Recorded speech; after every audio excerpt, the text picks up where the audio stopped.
Hello friends, आप सभी का स्वागत है आपके अपने यूट्यूब चैनल पे। अभी हम देखने वाले हैं जेबीटी टेट जो आपका ये आज की डेट में हुआ है 9/7/2021 को। इसका इंग्लिश का सेक्शन देखेंगे। एक स्टूडेंट ने जो है क्वेश्चन पेपर सेंड किया कि बोलती सर इसको सॉल्व करवा दो, और किसी ने ये नहीं करवाया है।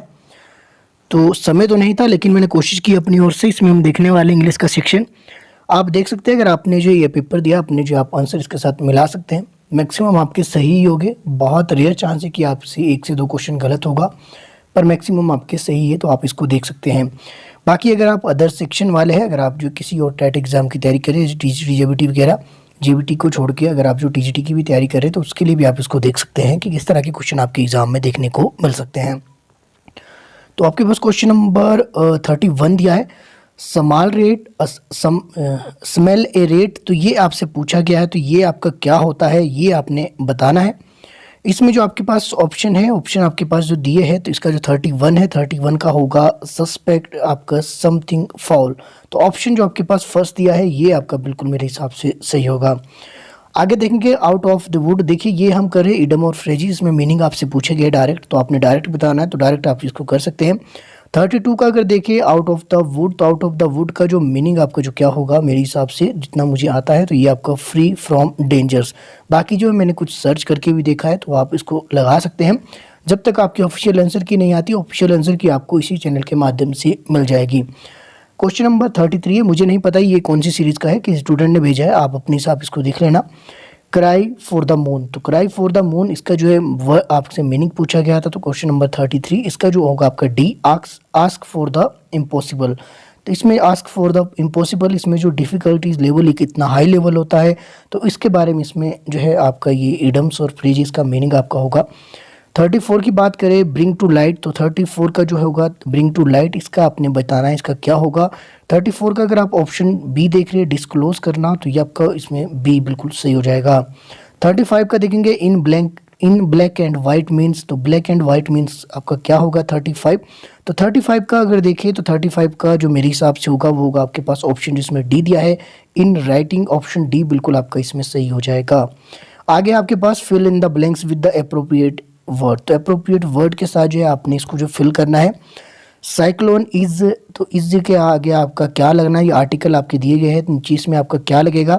तो जैसे आप आइसलैंड देख सकते हैं, तो ये आपका एक जो है, अगर आपको पता हो AEIOU ये वोवल है, तो मेरे हिसाब से इसमें तो बिल्कुल आपका जो ऑप्शन बी रहने वाला है। 36 इसमें एन आपका आने वाला है। आगे आपके पास क्वेश्चन नंबर 37 है, time and tide destination for none. तो मुझे लगता है कि टाइम एंड जो टाइड है वो आपकी वेट फॉर नन, ये किसी का भी जो आपका वेट नहीं करते, तो इसमें सिंपल आपका वेट आएगा, ना केवल वेटिंग वेट्स, ये कुछ भी नहीं आएगा ऑप्शन है। अगर आप देखें वेट, तो वेट ही आप आने वाला है, और मुझे ये लगता है बिल्कुल सही है। 38 का देखेंगे हम, डेस्टेश afford he has a fight car, तो आपका इसमें क्या आएगा, तो मेरे हिसाब से तो इसमें बिसाइड आएगा, यही आपका बिल्कुल इसमें सुइटेबल बैठता है। तो इसका जो ऑप्शन ए होगा 38 का, ये बिल्कुल आपका बिसाइड बिल्कुल सही हो जाएगा। 39 देखेंगे, ही एंड आई, मेरे ख्याल से इसमें आई आएगा, क्योंकि अगर आप सेंस भी देखें तो ये आई के साथ ही आएगा, तो आपका ये आई ही आने वाला है। तो मेरे हिसाब से ऑप्शन ए बिल्कुल आपका इसमें सही हो जाएगा। आगे देखेंगे क्वेश्चन आपका है, इसमें आप कीजिएगा, ये थोड़ा सा स्लाइड चेंज होगी। 40 का देखेंगे हम, एगोनी की जो आपका एंटोनिम्स पूछा है एगोनी का, तो इसमें क्या होता है, तो ये अगर आप देखिए, तो 40 का ऑप्शन सी देखिए, तो पेन, तो ये बिल्कुल आपका इसमें सही हो जाएगा। आगे पूछा है the masculine of the hyper, तो हाइफर होती है काऊ को कहा जाता है हाइफर, जो आपका बच्चा होता है, गाय का जो बच्चा होता है उसको काप कहते हैं, जो बड़ी एडल्ट गाय होती है उसको आपके हिपर कहा जाता है, हाइफर कहा जाता है, हिपर, जो भी आपने कहना है आप कह लीजिए। तो इसका जो मस्कुलाइन क्या होगा, तो इसका होगा आपका जो बुल होगा, तो बुल लोग, ऑप्शन अगर आप डी देखें तो ये बिल्कुल आपका सही हो जाएगा, इसका बुल होता है। आगे देखेंगे क्वेश्चन नंबर 42, द वर्ड आपका अमेस्टर आपका दिया गया है, इसका जो मेन आपका क्या होगा, तो मेरे हिसाब से जो इसका जो मतलब होगा, इसकी मतलब होगा आपका, इसमें जो एक एंजॉय के लिए आदमी जो है काम करता है, वो बिना किसी एक्सपर्टीज के साथ, one who does some art और स्पोर्ट एज ए हॉबी, उसमें वो आपका जो है काम कर रहा है किसी भी क्षेत्र में। आगे है आपके पास change into indirect speech, indirect speech में आपका जो है ये चेंज करना है। तो अगर आप देखिए इनडायरेक्ट स्पीच में इसको हम चेंज करने की कोशिश करेंगे, he said if I were a king, तो 43 अगर आप देखिए तो इसमें अगर आप देखिए तो इनडायरेक्ट में अगर इसको ले जाना है तो मुझे लगता है कि ऑप्शन आपके पास जो डी दिया है, he wished that he was a king, तो ऑप्शन डी इसमें मेरे ख्याल से इसमें बिल्कुल सही हो जाएगा, जितना मुझे आता है डायरेक्ट इनडायरेक्ट, तो उसके हिसाब से ऑप्शन डी है बिल्कुल आपका ये सही बैठता है।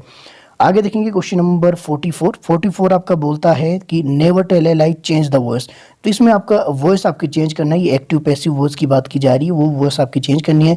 जब इसकी हम जो है वॉइस चेंज करेंगे 44 का, तो मुझे जो लगता है, जितना मुझे अपना आइडिया है, तो इसकी जो वॉइस चेंज करेंगे तो ये बन जाएगा let a lie never be told. तो मेरे ख्याल से ये ऑप्शन जो आपके पास ये बन जाएगा आपके पास ऑप्शन ए बिल्कुल 44 का सही मेरे हिसाब से। बाकी आप एक बार देख लेना, इसको ऑफिशियल आंसर की जब आएगी उसको मैं डाल दूंगा। वैसे मैक्सिमम आपकी ये सही होगी जितना मैं आपको बता सकता हूँ।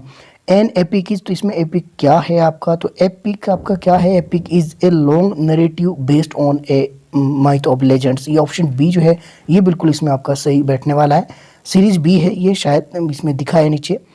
आई डेस्टेश रेदर डाई देन बैक, तो मुझे लगता है कि 46 में जो आपका सुइटेबल जो बैठेगा वो आई वुड आएगा, तो यहाँ पे वुड आप लगा लीजिएगा।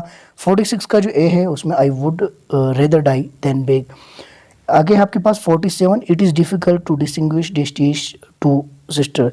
जब दो के बीच का जो डिफरेंस किया जाता है तो मुझे जहाँ तक आइडिया है तो इसमें आपका बिटवीन आपका बिल्कुल जो है सुइटेबल बैठ रहा है, तो इसके जो है ऑप्शन सी में इसको रिकमेंड करूँगा कि इसका सी आपका सही हो जाएगा। आगे आपके पास है क्वेश्चन नंबर 48, इसमें क्या पूछा गया, opposite in the meaning of the word printed in capital. तो इम्प्लीकेट है, आप इम्प्लीकेट का जो इसमें अपोजिट आपसे पूछा गया है क्वेश्चन नंबर 48, तो इसका जो अपोजिट होगा ये आपका ऑप्शन जो डी दिया गया है ये आपका बिल्कुल सही हो जाएगा, एक्सोनरेट नरेट, तो आपका ऑप्शन डी बिल्कुल आपके इसमें मेरे हिसाब से सही हो जाएगा। तो आगे है आपके पास क्वेश्चन नंबर अगर 49 देखिए तो इसका जो अपोजिट आपसे क्या होगा, तो इसका होगा आपके पास ऑप्शन जो सी दिया है, तो ये आपका बिल्कुल इसमें सही हो जाएगा, फर्टिलाइल। तो फर्टिटाइल तो ये आपका ऑप्शन सी है 49 का। तो देख लीजिए स्टेटाइल का आपका फर्टाइल होगा, ऑप्शन आपके पास 50 जो दिया गया है। 50 में अगर आप देखिए तो 50 में ऑप्शन जो फर्स्ट वाला दिया है लॉजिकल का जो क्या होगा, तो ये होगा इरेशनल। तो ये मेरे ख्याल से ये जो है इतने काफ़ी है, जहाँ तक मुझे लगा कि इतने मैं कर सकता हूँ तो मैंने उतने कर दिए हैं। बाकी आगे वाले तो ये आप सर्च करके भी देख लेते हैं, इस तरह के क्वेश्चन इसको आप जो है सर्च करके देख सकते हैं। और इसके अलावा बाकी क्या करेंगे हम, बाकी इसका जो है आपका ये सर्च करके आप देख लेना, ये आपको बिल्कुल आ जाएंगे। इसके अलावा साइकोलॉजी की और साइकोलॉजी और जीके सेक्शन मैंने ऑलरेडी आपको सॉल्व करवा दिया है, अगर नहीं देखा है तो डिस्क्रिप्शन में आपको लिंक दे दूंगा, साथ ही जो कमेंट में पिन भी कर दूंगा, तो आप जो है साइकोलॉजी और आपका जो जीके सेक्शन उसका भी आप जो आंसर की देख सकते हैं। बाकी ऑफिशियल आएंगे, ऑफिशियल तो आपको इस चैनल के माध्यम से मिल ही जाएगी। आई होप आपके लिए हेल्पफुल रही होगी वीडियो। कमेंट कीजिएगा कि आपको जो है कितना स्कोर हो रहा है, आप कितना क्वालिफाई कर पा रहे हैं।